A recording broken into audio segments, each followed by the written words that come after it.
রাখবেন, যখন দুনিয়ার লোভ লালসা আর গুনাহ করার দিকে আপনার মন বেশি ঝুঁকে যায়, আমি আপনাকে বলবো 2টা জায়গায় সফর আপনি তখন বাড়ায় দিবেন। জুড়ে কোন কয়টা?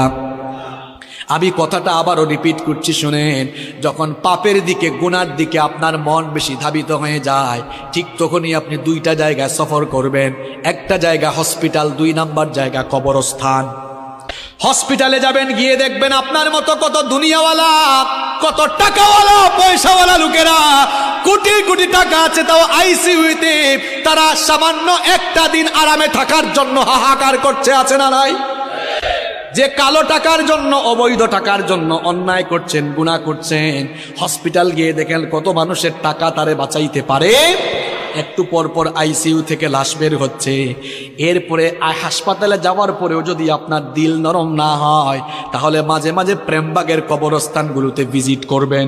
গিয়ে দেখবেন আপনার মতো টাকাওয়ালা পয়সাওয়ালা লোকেরা, ক্ষমতাওয়ালা লোকেরা, একদিন বিরাট টাকা পয়সা, অর্থবিত্ত, বাড়ি গাড়ি সব ক্ষমতা ছিল, এখন কবরের নিচে ঘুমায়া আছে।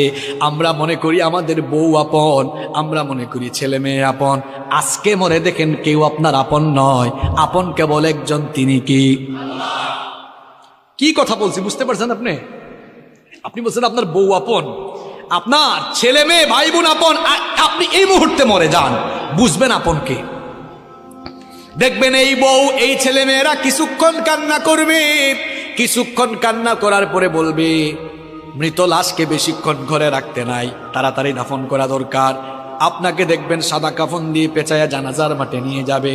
যে ছেলে মেয়েদের জন্য, দেখেন একটু আগেই বলেছে কেউ আপন না, এই ছেলে মেয়েদের জন্য, বাড়ি গাড়ি করার জন্য, প্রপার্টি করার জন্য, সম্পত্তি কামানোর জন্য ঠিকঠাক নামাজও পড়েন নাই, অনেক সময় সঠিকভাবে আল্লাহর ইবাদত করেন নাই। যাদেরকে আপন মনে করেছেন, আজ তারাই আপনাকে নিয়ে কবরে চলে যাবে, কবরে রেখে রেখে তারা আপনাকে চলে আসবে। এরপরে দেখবেন কেউ আপনার আপন থাকবে না।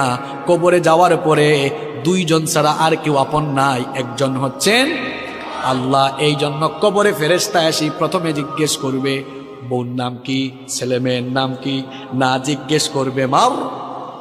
আর একটু জোরে বলেন মার রব্বুকা। প্রথমে এসে বলবে তোমার রব কে, তাহলে বুঝে নেন আপন। আপনকে সবচাইতে আপনকে। আমার যখন ফুরাবে দিন, আসবে গহীন রাতি, থেকো আল্লাহ এ জীবনে, হয় চির সাথী, আসবে গহীন রাতি। আমার ভাই, আমার বাপ, আমার বউ, আমার ছেলে মেয়ে বলছেন আমার আমার বলে যখন কাউকে পাবো না, সেদিন আমার শূন্য হিয়ায় তুমি থেকো সান্ত্বনা, তুমি থেকো সান্ত্বনা। আমার আমার বলে যখন কাউকে পাবো না, সেদিন আমার শূন্য হিয়ায় তুমি থেকো সান্ত্বনা, তুমি থেকো সান্ত্বনা। আখির আলো নিভে যেদিন মনে আলো দিয়ে, আসবে না কেউ অন্ধ চোখে একটু আলো নিয়ে, সেদিন আমার, সেদিন আমার, সেদিন আমার অন্ধ চোখে তুমি আলোর জ্যোতি, আসবে গহীন রাতি। আমার যখন ফুরাবে দিন, আসবে গহীন রাতি, থেকো আল্লাহ এ জীবনে, হয় চির সাথী, আসবে গহীন রাতি। বলেন আমিন। একজনই আপন, আর কেউ আপন না। আমার দাদার বাবার নাম জানি না। আপনি বলবেন হুজুর হঠাৎ করে এই কথা বলছেন কেন? হ্যাঁ, আপনি যে দুনিয়ার পেছনে ছুটছেন, ওই দুনিয়া যে আপনার নাম মনে রাখবে না, ওইটাই বুঝাচ্ছি আপনারে। আমি আমার দাদার বাপের নাম জানি না, আপনারা যদি বলি আপনার দাদার দাদার বাবার নাম কি, শেষ গুল্লা খাবেন। আমার দাদার বাপ 160-70 বছর আগে দুনিয়াতে ছিল, এখন 160-70 বছরের ব্যবধানে তার পরবর্তী প্রজন্ম তার নাম ভুলে গেল। ঠিক একই পরিণতি আমার আপনার হবে। কিসের পেছনে ছুটছেন আপনি?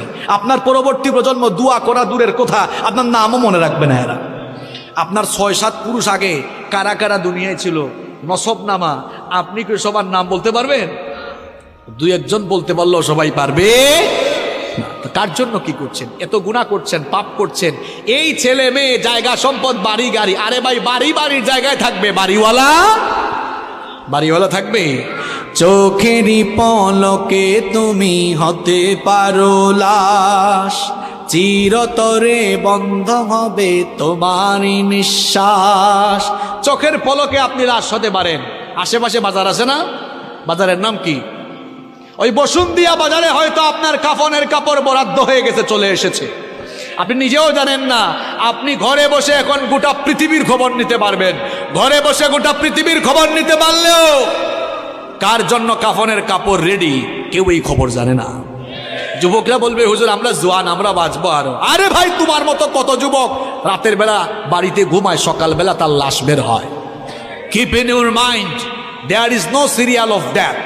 মৃত্যুর কোনো সিরিয়াল নাই। পৃথিবীতে আসার সিরিয়াল আছে, পৃথিবীতে আসার সিরিয়াল আছে, যাওয়ার কোনো সিরিয়াল নাই। দেখা যায় আসার সময় সবার আগে দাদা, তারপরে বাবা, এরপরে ছেলে, তারপর দাদার ঘরে নাতি। আসার সুন্দর সিরিয়াল আছে, যাওয়ার কোনো সিরিয়াল নাই। মাঝে মাঝে সিরিয়াল ব্রেক হয়ে দেখা যায় নাতির লাশ দাদা কবরে নামায়, অথবা ছেলের লাশ বাবা কবরে নামায়। যে কেউ যে কোনো সময় চলে যেতে পারে, কোনো ঠিক ঠিকানা